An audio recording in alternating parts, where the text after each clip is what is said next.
Hello everybody, this is George with Melnick's Automotive. In this video I'll show you how to reset a maintenance required light or oil change light on a 2013 Toyota Venza.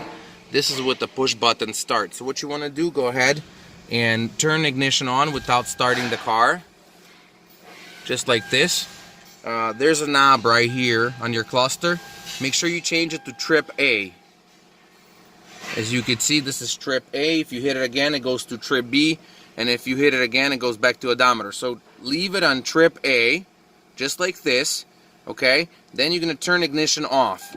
Once you turn ignition off, you're going to go ahead, press this, hold it, and turn ignition back on. And then on this screen here, you'll have the maintenance reset light in progress. So check this out.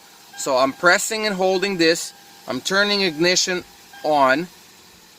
Okay, and as you can see, it's resetting the maintenance required light. It says completed, and it just restarted. Now you can let go. You can turn it off. If I restart the car again, there's no maintenance required light on. Check it out. It has been reset, so you're good for about 5,000 miles. Once again, thanks for watching. This was George with Melnick's Automotive. If you like our channel, subscribe. We finally put out some gear. A lot of people emailed me asking if we had any kind of Melnick's Automotive gear.